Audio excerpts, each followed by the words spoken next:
안녕하세요. 미스터리 수사국입니다. 오늘은 엄친딸과 미남 상사 사이에서 벌어진 기이한 사건을 소개해드리겠습니다. 여성은 1966년 8월 7일 도쿄에서 태어난 기타무라 유키에입니다. 유키에의 아버지는 인쇄회사 대표로 유복하게 자랐습니다. 유키에는 이녀 중 장녀로 어렸을 때부터 똑똑하고 책임감 강한 성격으로 두각을 드러냈습니다. 부모님 또한 딸을 애지중지하며 교육에도 많이 관여했습니다. 유키에는 초등학교 때부터 피아노부터 춤, 서예, 다도까지 다양한 가해를 받기 시작했습니다. 장녀답게 부모님이 시킨 가해에는 빠짐없이 적극적으로 참여했습니다. 똑똑한 데다 성실하기까지 하니 부모님은 물론이고 주변 어른들의 칭찬이 끊이지 않았습니다. 유키에는 초등학교를 졸업한 후 뛰어난 성적으로 유명 사립학교 야마와키에 입학하여 그곳에서 중학교와 고등학교 시절을 보냈습니다. 그 후 도쿄 도립대학에 입학하여 이학부의 수학과를 전공하였습니다. 도쿄 도립대 이학부 입학시험은 매우 어렵다고 알려져 있으며 유키에가 태어난 해가 일본 제2의 베이비붐 시대로 입학 경쟁률이 어마어마했지만 유키에는 결국 해내며 본인의 실력을 인증했습니다. 대학에 입학한 후에도 유키에는 공부에 소홀하지 않았습니다. 그녀는 예쁘장한 외모와 특유의 쾌활한 성격으로 여자가 거의 없는 이과부에서 인기가 아주 많았습니다. 하지만 남자에는 전혀 관심을 가지지 않고 공부에만 집중하여 대학을 졸업하기 전까지 한 번도 남자랑 사귄 적이 없었습니다. 1989년 4월 유키에는 대학 졸업 후 일본의 유명 전기제품 제조회사인 NEC 코퍼레이션에 입사하게 되었습니다. 그 당시는 컴퓨터 기술이 보급되기 시작할 무렵이라 그녀와 같은 인재가 많이 필요했습니다. 유키에는 도쿄 후추시청 개발부에 시스템 엔지니어로 배치되었습니다. 그리고 그곳에서 그녀는 자신의 운명을 바꾼 남자 하라다 유키히로를 만나게 되었습니다. 하라다 유키히로는 유키에보다 7살 많은 상사였으며 키가 크고 미남으로 회사 여직원들에게 인기가 아주 많았습니다. 그는 가고시마현 출신으로 농부 집안의 5남 1녀 중 막내로 태어났습니다. 그는 경영대학을 졸업한 후 도쿄로가 이 회사에 근무하게 되었습니다. 입사 초반까지 유키에는 하라다를 존경하는 선배 정도로 생각했습니다. 하라다는 어떤 질문이라도 인내심을 가지고 천천히 가르쳐 주었습니다. 많이 붙어 있어서였을까요? 점차 그들 사이에는 미묘한 감정이 싹트기 시작했습니다. 함께하는 식사가 점점 데이트로 발전되었고 두 사람의 관계도 깊어졌습니다. 유키에는 연애 경험이 없었기에 모든 게 신선하고 설렜습니다. 하라다는 유키에에게 다정하게 케이시라는 애칭을 지어주고 유키에 또한 하라다를 마스터라고 불렀습니다. 그들은 아주 사이좋게 지냈지만 관계를 나눈 적은 없었습니다. 하라다가 애딸린 유부남이라는 사실을 유키에가 알고 있었기 때문입니다. 더 깊은 관계가 되며 관계가 아주 복잡해졌겠죠. 그래서 그녀는 하라다와의 마지막 선을 지키기로 하였습니다. 하지만 유키에는 하라다를 향한 마음을 쉽게 접을 수 없어 그와 자주 만나기 위해 부모님의 집을 나와 독립했습니다.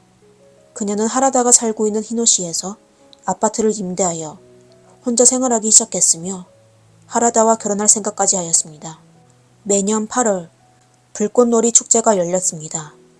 1991년 8월 6일 밤 두 사람은 함께 불꽃놀이를 구경 가며 즐겁게 보냈습니다. 다음 날은 유키에의 25살 생일이었기 때문에 하라다는 음악 플레이어와 CD를 생일 선물로 준비했습니다. 불꽃놀이가 끝난 후 유키에는 하라다를 본인의 집으로 데려가 넘지 말아야 할 선을 넘었습니다. 그리고 그로부터 둘은 거의 매일같이 유키에의 집으로 향했습니다. 유키에는 점점 자제력을 잃었고 두 사람은 깊은 불륜 관계에 빠지게 되었습니다. 하라다는 늘 유키에에게 아내와 이혼할 거야. 당신이 내 이상형이야. 나는 케이시와 꼭 같이 있고 싶어. 라는 말을 하며 순진한 유키에를 속였습니다. 그러다 1992년 4월에 유키에는 자신이 임신했다는 사실을 알게 되어 하라다에게 그 사실을 알려주었습니다. 그러자 그는 지금은 그럴 때가 아니야. 아직 혼인 상태이니 아이는 조금만 기다려줘. 아내에게 나중에 이야기할 테니 먼저 병원으로 가자. 라며 아이를 지우게 했습니다. 이후 유키에는 2주 만에 회사에서 주최한 행사에서 하라다의 아내를 만나게 되었습니다.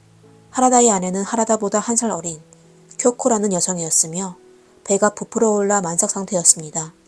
알고 보니 하라다는 이혼하기는커녕 아내와의 사이도 아주 돈독했습니다.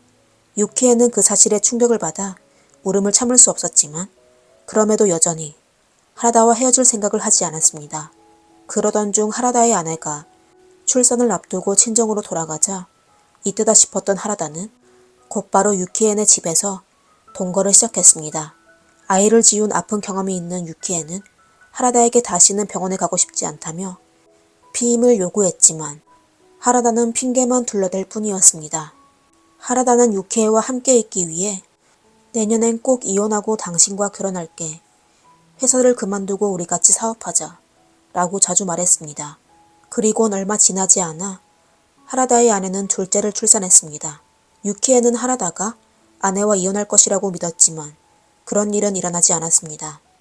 1993년 3월 유키에는 하라다의 아이를 또 임신했다는 사실을 알게 되었지만 이미 하라다에게 실망한 상태였습니다.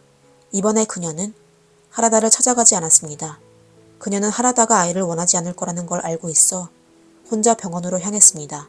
그녀는 병원에서 돌아온 후 하라다와 헤어질 생각이었지만 유키에가 헤어지자고 언급하기도 전에 하라다의 아내가 두 사람의 불륜 사실을 알게 되었습니다. 어느 날 쿄코는 전화를 걸려다가 실수로 재생 버튼을 눌러 유키엔의 집으로 전화를 걸었습니다. 쿄코는 남편의 뺨을 때리며 유키에인지 본인인지 잘 생각하라고 윽박질렀습니다. 하라다는 이혼 후 아내에게 재산 분할할 생각도 없었으며 아들과 딸을 떠날 생각도 없었습니다. 그러자 그의 아내는 그러면 내 앞에서 전화해서 그녀에게 분명히 말해 라며 단호히 요구했습니다. 유키에는 전화를 받았을 때 두 사람의 불륜이 들킨 걸 알고 계속하여 쿄코에게 사과하였습니다. 하지만 2년간 지속된 그녀와 하라다의 불륜은 몇 마디의 사과로 상대방의 용서를 쉽게 구할 수 없었습니다. 하라다의 아내는 이 사건으로 인해 남편과 자주 다투게 되었으며 분을 풀지 못한 쿄코는 그날 이후로 거의 매일 유키에게 전화하여 욕설을 퍼부었습니다. 유키에는 자신이 실수했다는 걸 알고 있어 참을 수밖에 없었습니다.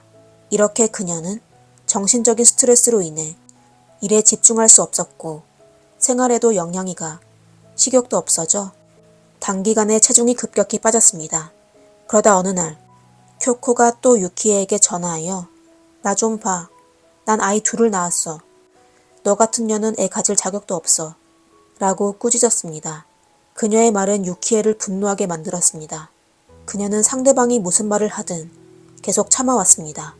하지만 쿄코는 거기서 멈추지 않고 유키에의 아픈 구석인 아이들을 비난하였습니다.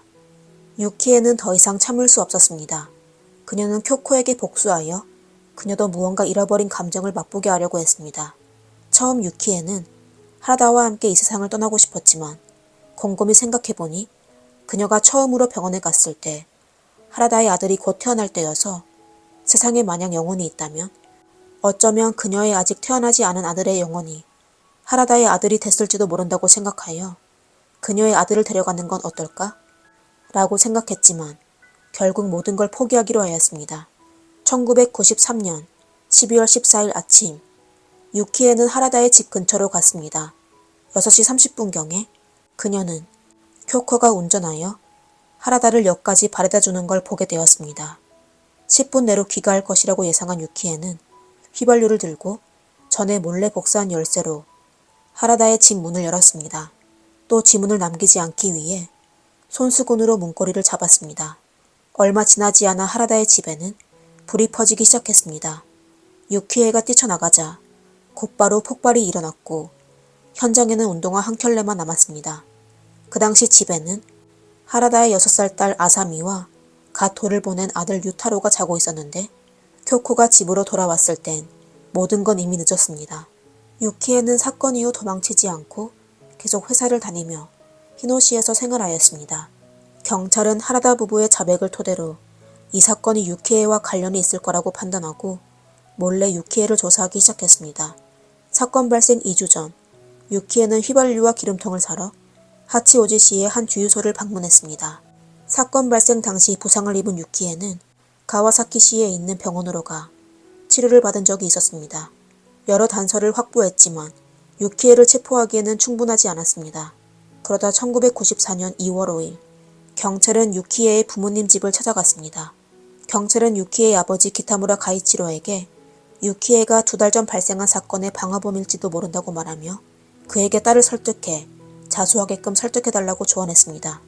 경찰의 말을 들은 아버지는 큰 충격에 빠져 경찰에게 오해가 있는 게 아니냐고 변명해 보았습니다. 결국 아버지는 경찰을 데리고 딸의 아파트로 찾아갔습니다. 유키에는 순순히 모든 것을 자백했습니다. 그러자 아버지는 기타무라 가문이 앞으로 어떤 일을 겪게 될지 딸 유키에에 대한 걱정으로 밤을 꼬박 새웠습니다. 다음날 유키에는 결국 아버지와 함께 경찰서로 갔습니다.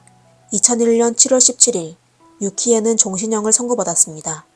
그리고 하라다는 회사를 그만두게 되었는데 사직처럼 보였지만 사실 해고였습니다. 그리고 하라다 부부는 충격적인 일을 당하곤 당연히 이혼할 것 같았지만 놀랍게도 이혼하기는커녕 몇 년 후 셋째 아들과 넷째 딸까지 낳았습니다. 그리고 그들은 도쿄를 떠나 도호쿠의 자리를 잡았습니다. 민법상 기타무라는 하라다 부부에게 4,500만 엔, 하나로 약 3억 9천만 원을 배상해야 했습니다. 결국 유키의 아버지는 1,500만 엔, 하나로 약 1억 3천만 원을 지급했고 나머지 금액인 2억 6천만 원은 유키에가 지급하기로 하였습니다. 원래 그 돈은 아버지가 두 딸에게 남겨준 지참금이었는데 결국 빚을 갚는 데 전부 쓰이게 되었습니다. 얼마 지나지 않아 아버지가 운영하던 회사도 문을 닫게 되었습니다. 그 후 이 사건은 소설로 담겼으며 TV 시리즈와 영화 하치메노 메미로 제작되었습니다. 사건 발생일로부터 벌써 20년 이상이 흘렀습니다. 유키에는 아직 복역 중인 것으로 알려졌으며 그녀는 매년 변호사를 통해 노동소득을 하라다 부부에게 송금하곤 했습니다. 그녀는 모범수로서 가족들과도 종종 만날 수 있으며 통화도 할 수 있게 되었습니다. 이번 사건엔 승자가 없습니다. 어른들의 복잡한 감정으로 무고한 어린 아이들만이 목숨을 잃게 되어 정말 안타까운 일입니다. 그렇다면 시청자 여러분은 오늘 사건에 대해 어떻게 생각하시나요? 댓글로 남겨주세요. 이상 미스터리 수사국이었습니다. 감사합니다.